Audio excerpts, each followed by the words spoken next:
हैं the Bharat 80 news. आज की नई अपडेट के साथ मैं हूं फजल अब्बास। दिन ब दिन महिलाओं और लड़कियों के साथ होने वाली घटनाएं कम होने का नाम नहीं ले रही। इन्हीं में से आज एक कहानी के साथ मैं आपके साथ जुड़ा हूं। ये कहानी उस लड़की की है जो लखनऊ की रहने वाली है और वो अपने बॉयफ्रेंड जिससे वो प्रेम करती है उसके साथ 5 वर्ष रहती है, लेकिन दोनों के माता पिता को, दोनों परिवार वालों को पता नहीं होता।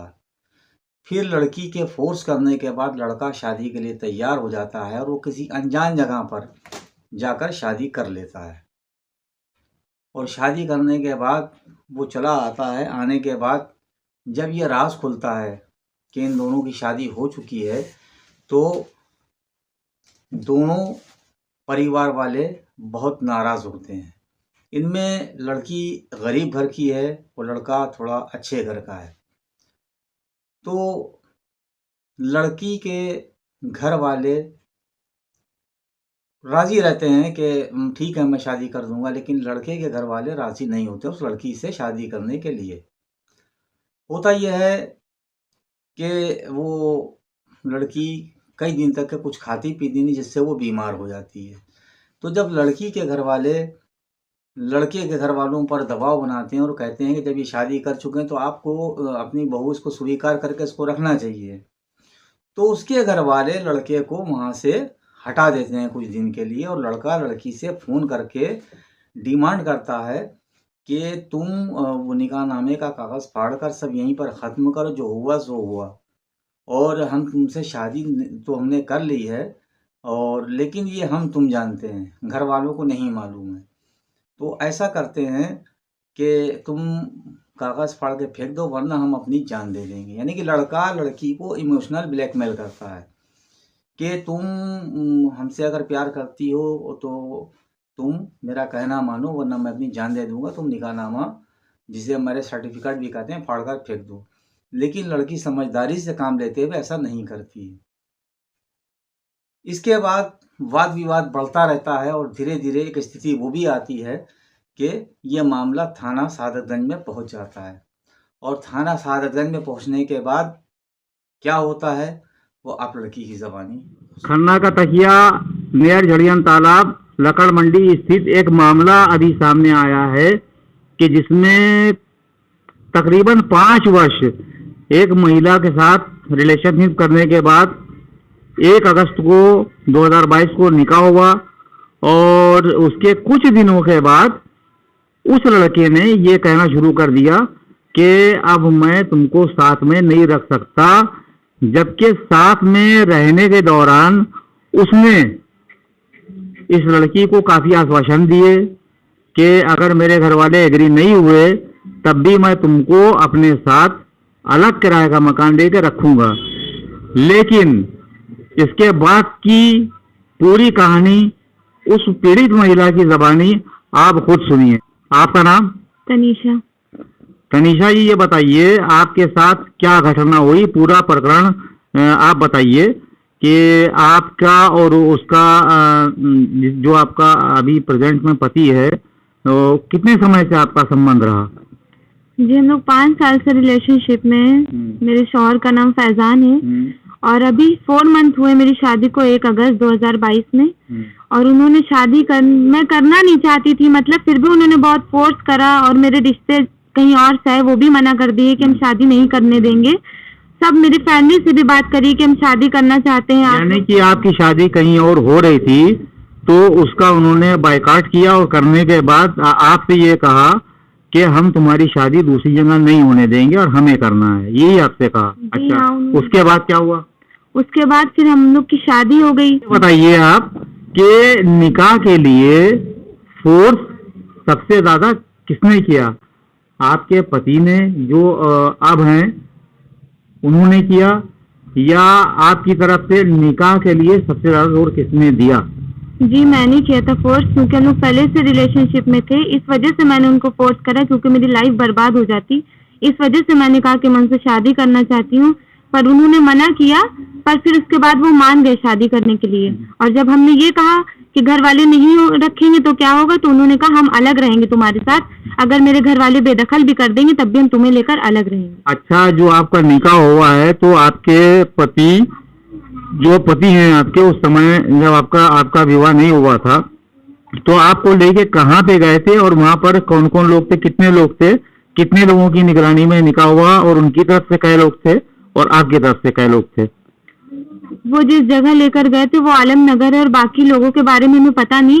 साथ में मेरी भाभी थी और जो जानने वाले थे वो उन्हीं के थे, मुझे नहीं पता, मैं नहीं जानती हूँ। अच्छा, आपने इस मामले को लेकर ऐसी क्या परिस्थितियां पैदा हुई कि आपको थाने जाना पड़ा?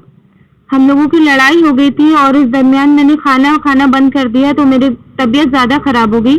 तो मेरे घर वालों ने उन्हें फोन करके कहा कि तुम्हारी वाइफ है, उसे देखो आकर, तुम्हारा हक बनता है उसे देखना। तो उन्होंने मना कर दिया आने से। तो मेरी अम्मी ने उस पर ये कहा कि अगर तुम नहीं आओगे तो हम तुम्हारे घर पे से छोड़ आएंगे। तो वो अपने घर से चले गए, काम छोड़ दिया, घर से चले गए। और उन लोगों के घर वालों ने ये कहा कि तुम्हारी वजह से लड़का गया है, जबकि मुझे इस बारे में पता ही नहीं था कि वो कहाँ गए, किस हालत में क्या है, मुझे कुछ नहीं पता। तो ऐसी क्या परिस्थिति आई कि आपको थाने जाना पड़ा? जब उनका फोन आया मेरे पास तो उन्होंने कहा कि निकाहनामा फाड़ दो क्योंकि मैं तुम्हारे साथ रहना नहीं चाहता हूँ, अगर नहीं फाड़ोगे तो मैं जान दे दूंगा। तो मैंने कहा मैं निकाहनामा नहीं फाड़ूंगी, अगर तुम जान देते हो तो दे दो, क्योंकि मेरे पास कोई प्रूफ नहीं था। अगर मैं निकाहनामा फाड़ देती तो फिर पता न चल पाता कि मैं उनके साथ शादीशुदा हूँ। थाने में आपने जाके, जो थाना प्रभारी उस समय मौजूद थे, उनसे आपने पूरी बात बताई थी? जी हाँ, उनसे पूरी बात बताई। जब तक कि मेरे ससुराल वाले वहाँ पर नहीं थे तब तक उन्होंने मेरी पूरी बात सुनी। और जब वो लोग आए तो उन्होंने कहा कि अपना महर तुम्हारा 11,000, उसके बदले में हम तुम्हें 15,000 रुपए दिलाएंगे और सब खत्म कर दो। हाँ, पुलिस की तो हमेशा कोशिश यही रहती है कि जितना हो सके सीरियसली मामला सुलझ जाए। उसमें कोई ऐसी बात नहीं है, क्योंकि पुलिस की अपनी जिम्मेदारियां होती हैं और पुलिस दोनों पक्षों का ध्यान रखती है। लेकिन अगर एक पक्ष राजी है और एक पक्ष राजी नहीं है तो उस सूरत में जो पक्ष अपराधी है उसके खिलाफ पुलिस कार्रवाई करती है। लेकिन क्यों नहीं की, इसके पीछे भी कोई वजह रही होगी। हर बहरहाल इसके बारे में दूसरे आला अधिकारियों से बात की जाएगी, इस मामले को आगे बढ़ाया जाएगा। अब आप ये बताइए, हमारे चैनल के माध्यम से आप क्या चाहती हैं? ये चाहते हैं कि हमें सपोर्ट किया जाए, इंसाफ मिले। उन्होंने अगर गलती करी तो उन्हें उसकी सजा मिलनी चाहिए। क्या सजा मिले उनको? सजा तो मिलनी चाहिए, या तो वो हमें अपने साथ रखें या तो फिर उनको सजा ऐसी मिले कि कुछ तो ऐसा होना चाहिए कि हमें भी तसल्ली हो कि इन्होंने गलती करी तो इन्हें सजा मिली। बिल्कुल सही कहा इन्होंने कि जो गलती करता है उसको सजा मिलती है। लेकिन सबसे पहले एक मैसेज उन लोगों को मैं देना चाहूँगा कि जो युवा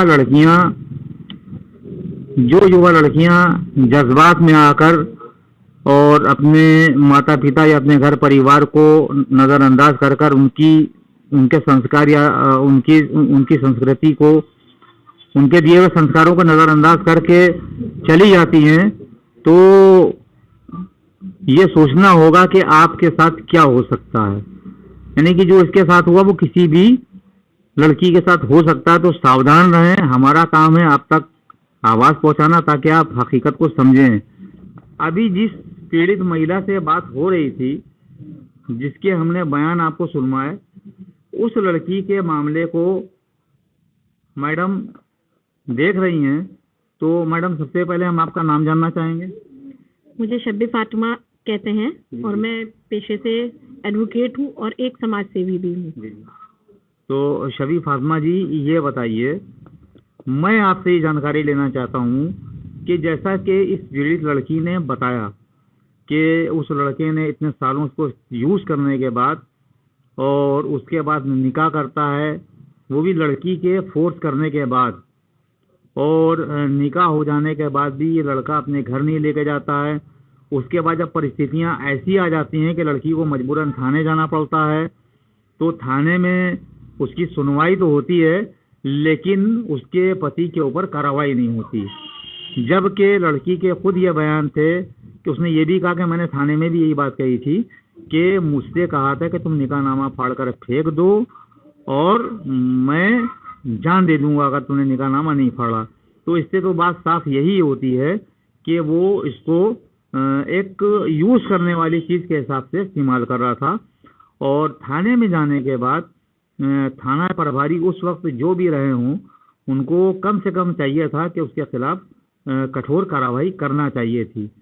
लड़की के इस बयान को संजीदगी से लेना चाहिए था, लेकिन लिया नहीं। क्या वजह रही होगी ये तो, क्योंकि कुछ थाने के मामला और चौकियों के मामला अपने अलग होते हैं और वो अपने तरीके से उन केसों को हैंडल करते हैं कि सुलह हो जाए या दोनों परिवार जो है प्रेम से अलग हो जाएं या प्रेम से मिलन हो जाए, क्योंकि पुलिस की कोशिश हमेशा यही रहती है कि विवाद ज़्यादा ना बढ़ने पाए। तो इस मामले में बताएं मैडम कि जो लड़के ने यह हरकत की है तो इसके खिलाफ कम से कम 420 की धारा या आपराधिक साजिश रचने के तहत, और या जैसे कि लड़की ने ये भी बताया कि जो निकाहनामा फाड़ने वाली बात कही है, तो ये भी हो सकता है गरीब परिवार की है तो कुछ लेन देन का मामला ना हो। तो खैर बहरहाल जो पूरी इन्वेस्टिगेशन जब पुलिस करेगी तो उसके बाद ये हकीकत खुलेगी। बहरहाल उसके खिलाफ कार्रवाई होना चाहिए थी, जो कि नहीं हुई। बिल्कुल कार्रवाई उसके खिलाफ होना चाहिए थी, और पुलिस इन्वेस्टिगेशन तब करेगी जब कोई मामले को संज्ञान में लेगी। मामला यानी कि ये मामला जो उसने तहरीर दी इसको संज्ञान में नहीं लिया गया। संज्ञान में नहीं लिया गया, क्योंकि जब उस लड़के को बुलाया और उसके परिवार को बुलाया गया तो आपस में दोनों की बातचीत को सुना गया और उस लड़के के इरादों को भी पुलिस ने भांपा।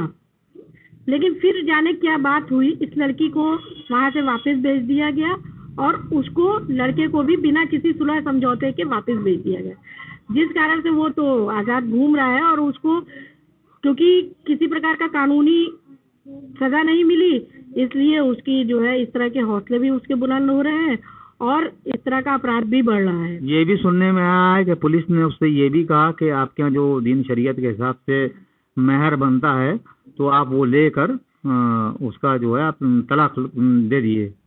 जी, पुलिस ने हमारे जो पक्ष हैं उनको ये बात लड़की पक्ष से बोली कि ठीक है, वो लड़का अगर रहना नहीं चाहता है तो आप जो आपका दीनी तौर से जो मेहर है, मेहर की रकम ले लीजिए और जो है छुटकारा कर लीजिए, कोई जबरदस्ती किसी के साथ नहीं रह सकता। लेकिन मैं क्या हर कोई ये जानना चाहेगा कि क्या किसी लड़की की इज्जत और किसी भी तरह का कानून इस बात को एक्सेप्ट करता है कि शादी जैसा, निकाह जैसा पवित्र संबंध करने के बाद, क्योंकि इस्लाम ने या हिंदू धर्म के जो 7 फेरे होते हैं ये किस लिए समाज में किए गए हैं कि जैसा कि शादी का संबंध जो है चाहे वो हिंदू धर्म रीति रिवाज से हो या मुस्लिम रीति रिवाज से, शादी एक पवित्र बंधन है जो हिंदू समाज 7 जन्मों का मानता है और मुसलमान धर्म जो है वो एक ही जन्म का मानता है। लेकिन कोशिश ये की जाती है दीन और शरीयत में कि 2 परिवार अलग ना होने पाए, पति पत्नी दोनों अलग ना होने पाए, आखिर तक के कोशिश की जाती है।